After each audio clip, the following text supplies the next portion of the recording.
हमारे main character के accident हो जाने के बाद उसे लगता है शायद उसकी गर्लफ्रेंड उस पर चीट कर रही है और उसे पाने के लिए वो कुछ भी कर सकता है। हेलो फ्रेंड्स, आज मैं आपको द पैरामेडिक ये 2020 की एक थ्रिलर स्पेनिश मूवी एक्सप्लेन करने वाला हूँ। अगर आपको वीडियो अच्छा लगता है तो प्लीज़ इसे लाइक और कमेंट ज़रूर कर दीजिएगा। अब बिना किसी देरी के एक्सप्लेनेशन स्टार्ट करते हैं। मूवी स्टार्ट होती है और हम हमारे मेन कैरेक्टर एंजल को उसके पार्टनर रिकार्डो के साथ देख सकते हैं। ये दोनों एक पैरामेडिक है। जहाँ पर भी एक्सीडेंट हुआ होता है वहाँ पर पहुंचकर उनके विक्टिम को हॉस्पिटल ले जाने के लिए हेल्प करते हैं। ये काम करते वक्त एंजल का एक सीक्रेट है, जिन भी लोगों की वो हेल्प करता है अगर उनकी कोई वैल्यूएबल चीज़ नीचे पड़ी होगी तो खुद के लिए रख लेता है। आज रात भी उसने ऐसा ही किया। इसके बाद उसके घर पर हम उसकी गर्लफ्रेंड देखते हैं। आज रात उसके साथ इंटीमेट हुआ। एक्चुअल में ये दोनों बेबी के लिए ट्राई कर रहे थे। बहुत दिन हुए पर ये प्रेग्नेंट हुए नहीं थे। वाने को लेकर एंजल ज़रा पॉसेसिव होता है। वो किसी से भी बात करे ये बात उसे ज़्यादा अच्छी नहीं लगती है। एक दिन एक बूढ़ी औरत की डेथ हो गई तो वहाँ से भी एंजल उसकी चीज़ें चुरा लेता है। इसमें एक वैल्यूएबल वॉच थी और एक वेडिंग रिंग थी। वेडिंग रिंग उसने वाने को देने के लिए अपने पास रख ली और इस वॉच को एक गैंगस्टर को सेल कर देता है। इस गैंगस्टर का मूवी में आगे रोल प्ले होगा। एक दिन जब एंजल घर पर आया तो वाने को किसी का मैसेज आ रहा था। एंजल कहता है कि इसे रिप्लाई दे दो। वाने कहती कि मैं बाद में दे दूंगी। तो एंजल को लगा कि शायद वाने का कहाँ पर अफेयर चल रहा है। वाने को लग रहा था कि एंजल में शायद कुछ प्रॉब्लम है, इसी वजह से वो प्रेग्नेंट हो नहीं पा रहे। उसे हॉस्पिटल में जाकर चेकअप करवाने के लिए कहती है। एंजल भी बहुत ही कॉन्फिडेंट था कि उसमें कोई भी प्रॉब्लम नहीं है, तो जाकर हॉस्पिटल में चेक करवा कर आता है। वहाँ पर उसे पता चला कि उसका स्पर्म काउंट बहुत ही कम है और इसी वजह से वो फादर बन नहीं सकता। वाने में कोई भी प्रॉब्लम नहीं था। घर पर आने के बाद ये बात वो वाने को नहीं बताता। उसे कहता है हमें सिर्फ ट्राई करते रहना चाहिए। आज रात भी वो वाने के साथ इंटीमेट होना चाहता था, पर वाने को ज़रा स्टडी करना था तो इसी वजह से वो लाइब्रेरी जा रही थी। शक में आकर एंजल ने वाने का फ़ोन चेक किया तो एक लड़के का उसे मैसेज आया हुआ था। ये लड़का ज़रा हैंडसम था तो इस वजह से वो जेलस हो जाता है। नेक्स्ट सीन में हम देखते हैं कि एंजल रिकार्डो के साथ अपने जॉब पर था। वहाँ पर वो एक आदमी को सेव करते हैं और जल्दी से जब हॉस्पिटल में लेकर जा रहे थे तो अचानक से उनका एक्सीडेंट हो जाता है। इस एक्सीडेंट में रिकार्डो तो बच गया था, उसे कुछ भी नहीं हुआ, पर एंजल के पैर पर बहुत बड़ी चोट आई थी। इस वजह से उसके लेग्स पैरालाइज्ड हो जाते हैं। अब वो चल फिर नहीं सकता तो इस वजह से बहुत ज़्यादा डिस्टर्ब हो गया था। वहाँ ने उसे सपोर्ट कर दिया। वो बेचारा उसके बाहों में रोता है। हर चीज़ को लेकर उसे हेल्प करती थी, खाना पीना हर जगह पर लेकर जाना। एक रात फिर से वाने अपने क्लासमेट के साथ लाइब्रेरी में जा रही थी तो एंजल उसे पूछता है तुम इतनी अच्छी तरीके से तैयार होकर लाइब्रेरी जा रही हो, क्या तुम्हारे और उसके बीच में कुछ चल रहा है? वाने ने इस बात को इग्नोर कर दिया और वहाँ से चली गई। एंजल का इस तरीके से उस पर शक करना है उसे अच्छा नहीं लगता। अगले दिन एंजल ने कुछ रिसर्च की। वो चाहता था कि हमेशा वाने का अता पता उसे मालूम हो। वो फ़ोन पर किससे बात करती है, कहाँ पर जाती है, ये सब कुछ उसे पता चल सके। इंटरनेट पर उसे एक ऐप के बारे में पता चला। ये ऐप उसे वाने के मोबाइल पर और अपने लैपटॉप में इंस्टॉल करना था। इससे वाने की लोकेशन, वो किससे बात करती है, किससे चैट करती है, कैमरा, ये सब उसे एक्सेस हो सकता था। एंजल आजकल थेरेपी वगैरह लेकर अपने लेग्स को स्ट्रांग करने की कोशिश कर रहा था। एक दिन एंजल से मिलने के लिए उसका पार्टनर रिकार्डो आता है। रिकार्डो ने उसे सॉरी कहा। एंजल ने कहा तुम्हें सॉरी होना भी चाहिए, तुम्हारी वजह से मेरी ये सारी हालत हुई है और तुम सही सलामत हो। ये सब सुनकर रिकार्डो को बुरा लगा। वाने एंजल से कहती है इसमें उसकी कोई भी गलती नहीं थी, तुम्हें इस तरीके से उसे ट्रीट नहीं करना चाहिए था। एंजल को वाने के मोबाइल में ऐप इंस्टॉल करने के लिए टाइम मिल सके तो उसे कहता है कि नीचे जाकर मेरे लिए प्लीज़ आइसक्रीम लेकर आओ। वाने इस बात को मान लेती है और जब वो नीचे गई तो एंजल ने अपना ऐप उसमें इंस्टॉल कर दिया।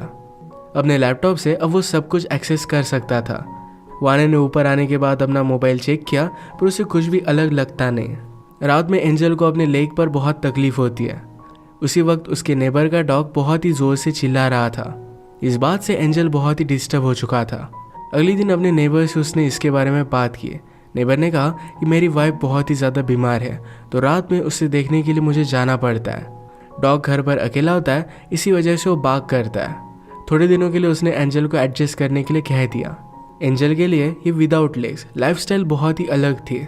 उसकी थेरेपी में उसे जो नर्स हेल्प कर रही थी उसका नाम था सैंड्रा। सैंड्रा हमेशा एंजल से ज़्यादा एक्सरसाइज करवाने का ट्राई करती है। एंजल ने आज उससे कहा कि इससे ज़्यादा अब मैं एक्सरसाइज नहीं कर सकता, वो बहुत ज़्यादा थक चुका था। पर सैंड्रा ने उसकी व्हील चेयर एक दूर के कोने में रख दी। एंजल से कहा कि जाओ और उस पर बैठ जाओ। एंजल बैठते वक्त सैंड्रा के करीब आ जाता है। उसने उसे बहुत ही अनकंफर्टेबल फील कराया था। एंजल हमारा इस तरीके से कैरेक्टर है कि अगर उसके साथ कुछ गलत होता है तो उसका बदला वो लेगा, किसी को भी जाने नहीं दे सकता। रात में एंजल और वाने जब डिनर पर बात कर रहे थे तो वाने ने उसे कहा कि एक इंटर्नशिप है जो उसके करियर के लिए बहुत ही अच्छी होगी और वो उसे करनी थी। अगर वो इंटर्नशिप करती है तो पैसे ज़रा घर में कम आएंगे। ये बात एंजल को अच्छी नहीं लगती। वो कहता है कि फिर हम दोनों जी कैसे पाएंगे, मैं पैरालाइज्ड हूँ, इस वजह से मेरा अलाउंस बहुत ही कम आता है। वाने को इस बात के लिए स्ट्रिक्टली मना कर देता है। रात में एंजल को अपने पैर में बहुत ही ज़्यादा तकलीफ होने लग गई। डॉग की भी बार्किंग रुक नहीं रही थी। उसने घर में पेन किलर ढूंढने की कोशिश की पर उसे कहीं भी मिल नहीं पाते। वाने जिस जगह पर हमेशा पिल्स रखती है वहाँ पर आज मौजूद नहीं थे। सुबह होने पर एंजल वाने का ही वेट कर रहा था। उसे बहुत डांटता है, कहता है कि तुमने मुझे रात भर पेन में रखा। वाने को लगा था कि उसने एक्स्ट्रा मेडिसिन लाई हुई थी पर वो भूल चुकी थी। उसे बहुत बुरा लगता है और जल्दी से एंजल के लिए मेडिसिन लेने के लिए चली गई। एंजल डॉग की बार्किंग से बहुत ही ज़्यादा तंग आ गया था। उसने एक मीट का पीस लिया और उसमें कुछ पीन्स डाल दिए। अगर डॉग इसे निगल लेता है तो इसके साथ ही पीन्स भी उसके पेट में चली जाएगी और उसकी डेथ हो जाएगी। डॉग का ओनर डॉग को जब पार्क में लेकर गया तो उसका पीछा एंजल ने किया। दूर से सीटी मारकर डॉग को अपने पास बुला लेता है और इस मीट के पीस को उसने उसे खिला दिया। किसी ने भी एंजल को ये करते हुए नहीं देखा था। वाने जब अपने फ्रेंड से बात कर रही थी तो एंजल उसकी सारी कन्वर्सेशन अपने लैपटॉप पर सुन रहा था। इसमें वानी की फ्रेंड उसे बोल रही थी तुम्हें एंजल को छोड़ देना चाहिए, वो तुम्हें अपने करियर में आगे बढ़ने से रोक रहा है। वाने ने भी अपने फ्रेंड से कहा कि मैंने कभी भी एंजल को लाइक नहीं किया था। ये बात सुनकर एंजल को बुरा लगा। वो डिसाइड करता है कि अपनी रिलेशनशिप में एफर्ट्स डालेगा। आज रात उसने वाने के लिए कुक किया। उसके साथ एक रोमांटिक सा डिनर वो करना चाहता था। उसने उसके लिए एक ड्रेस भी लाई थी जो वाने को पहनने के लिए कहता है। ये सब देखकर वाने सरप्राइज थे। एंजल ने वाने से कहा जो इंटर्नशिप तुम करना चाहती थी ये तुम्हें एक्सेप्ट कर लेनी चाहिए। अब आज से सब कुछ बदल जाएगा। मैं हमारी रिलेशनशिप के लिए बहुत सारे एफर्ट्स करूँगा। एक नई शुरुआत के लिए वो टोस्ट करता है। आज रात ये दोनों इंटीमेट हो गए पर एंजल कुछ भी फील नहीं कर पा रहा था। वाने ने भी आज डिसाइड किया था कि रिलेशनशिप को और एक वो चांस देगी। आज रात जब एंजल शावर लेता है तो वाने अपने मोबाइल पर किसी से बात कर रही थी पर जब ये मैसेज आता तो एंजल के लैपटॉप पर नोटिफिकेशन आती है। इसका आवाज़ वाने ने सुन लिया। वो इसे चेक करने के लिए गई तो एंजल के ऐप के बारे में उसे पता चल जाता है। इस बात से वो बहुत ही ज़्यादा गुस्सा हो गई। अपने सारे कपड़े उसने लिए और तुरंत यहाँ से वो चली जाती है। एंजल जब शावर से बाहर आया तो आसपास वाने नहीं थी। उसका सारा सामान वो अपने साथ लेकर गई थी। एंजल ने उसे जो ड्रेस दिया था सिर्फ वही पड़ा हुआ था। इसके बाद हम देखते हैं डायरेक्टली 2-3 मंथ्स गुजर चुके हैं। एंजल अब अकेला था। खुद का ख्याल खुद ही उसे रखना पड़ता था। एक दिन ग्रोसरी शॉप में उसे अपना फ्रेंड मिला पर उससे भी अच्छी तरीके से बात नहीं करता। उसने अपनी थेरेपी कंटिन्यू की थी।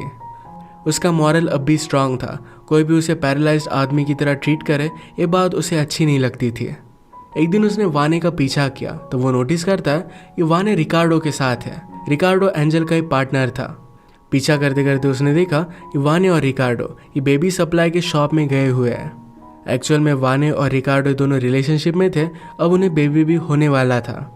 इस बात से एंजल बहुत ज़्यादा गुस्सा हो जाता है। उसे लगता है कि रिकार्डो ने जानबूझकर वो एक्सीडेंट करवाया हुआ था। उसने रिवेंज लेने की सोच ली थी। वो फिर अपने फ्रेंड की मदद लेकर एक हॉस्पिटल में गया। वहाँ पर इलीगली वो मॉर्फिन बाय कर लेता है जो नशे की दवाई है। अगले दिन उसने वाने का पीछा किया। उसे कहता है कि मुझे तुमसे कुछ बात करनी है। वाने ने कहा कि मैं तुमसे कुछ भी कहना नहीं चाहती। एंजल ने कहा कि लास्ट टाइम मैं सिर्फ तुम्हें देखना चाहता था, गुड बाय कहना चाहता था। वाने को भी उस पर तरस आ जाता है। उसके साथ चलने लग गए। एंजल ने कहा कि तुम्हारा कुछ सामान घर पर पड़ा हुआ है, अगर तुम चाहो अभी आकर उसे लेकर जा सकती हो। वाने इस बात के लिए मान गई। उसने घर में आकर देखा तो एंजल का इस तरीके से रहना उसे अच्छा नहीं लगता। घर पूरी तरीके से मैस था। एंजल ने कहा कि तुम्हारी चीज़ें बेडरूम में रखी हुई है। वाने जब बेडरूम में ढूंढ रही थी तो एंजल ने कहा कि बेड के नीचे है।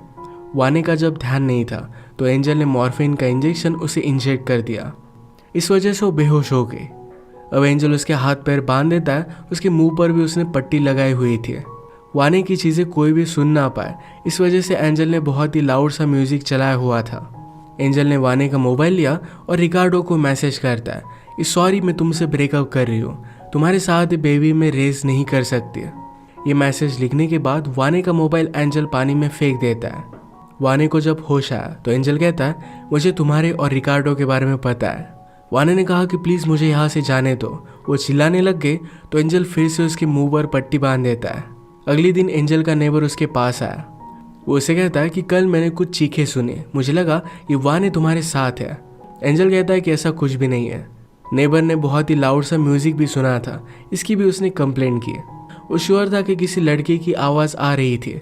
एंजल उसे कहता है, कल मैंने एक सेक्स वर्कर को घर पर बुलाया हुआ था, इसी वजह से उसकी आवाज़ तुम्हें आ रही होगी। नेबर इस बात को मान गया और यहाँ से वो चला जाता है। अपनी थेरेपी लेते हुए एंजल आज खुश था। सैंड्रा ने पूछा कि आज हुआ क्या है। एंजल ने कहा कि मेरी गर्लफ्रेंड प्रेग्नेंट है, हमें बेबी होने वाला है। सैंड्रा ने कहा कि मुझे पता नहीं था कि तुम्हारी गर्लफ्रेंड भी है। एंजल कहता है कि तुम्हारी एज भी बहुत ही ज़्यादा हो गई है, तुम्हें अब तक कोई भी बॉयफ्रेंड नहीं है, तुम्हें जल्दी ट्राई करना चाहिए वरना तुम्हें बेबी नहीं होगा। सैंड्रा ऑलमोस्ट एंजल का मजाक ले रही थी, तो इसी वजह से उसे हर्ट करने के लिए उसने ये सब चीज़ें उसे बता दी। वो जब घर पर आया तो रिकार्डो उसके बिल्डिंग के नीचे उसका वेट कर रहा था। रिकार्डो कहता है, वाने और मैं हम दोनों रिलेशनशिप में थे, मैं तुम्हें बताने वाला था। अचानक से वाने गायब हो चुकी है, क्या इसके बारे में तुम्हें कुछ पता है? एंजल कहता है कि मुझे इसके बारे में कुछ भी पता नहीं, पर रिकार्डो का शक ये एंजल पर ही था। उसे इग्नोर कर कर वहाँ से चला गया। ऊपर आकर एंजल ने वाने से कहा कि तुम्हें शावर वगैरह लेना चाहिए। वाने उठने की कोशिश कर दिया पर उसके लेग्स पैरालाइज्ड हो चुके थे। एंजल ने उसे दवाई देकर उसके लेग्स को पैरालाइज कर दिया था। इस बात से वो बहुत ही ज़्यादा डिस्टर्ब हो गई। वो तड़पने लग गई और यहाँ से बाहर जाने की कोशिश करती है। एंजल इस बात को एंजॉय करता है। वाने को पेन में देखना यही उसका बदला था। एक रात वो वाने के साथ डिनर कर रहा था। कहता है कि अगर लड़की हुई तो तुम नेम डिसाइड करना, वरना नेम मैं डिसाइड करूँगा। उसकी बेबी को लेकर पूरी तरीके से प्लान्स बन रहे थे। मौके का फ़ायदा उठाकर वाने एक शराब की बोतल एंजल के सर में डाल देती है। वो हेल्प के लिए बहुत चिल्लाई, वहाँ से निकलने की कोशिश कर रही थी। एंजल ने उसे पकड़ लिया और उसे फिर से बेहोश कर देता है। वाने की चीखें सुनकर उसका नेबर डोर पर आ गया। एंजल ने डोर खोला तो उसके सर पर चोट नेबर ने देखी।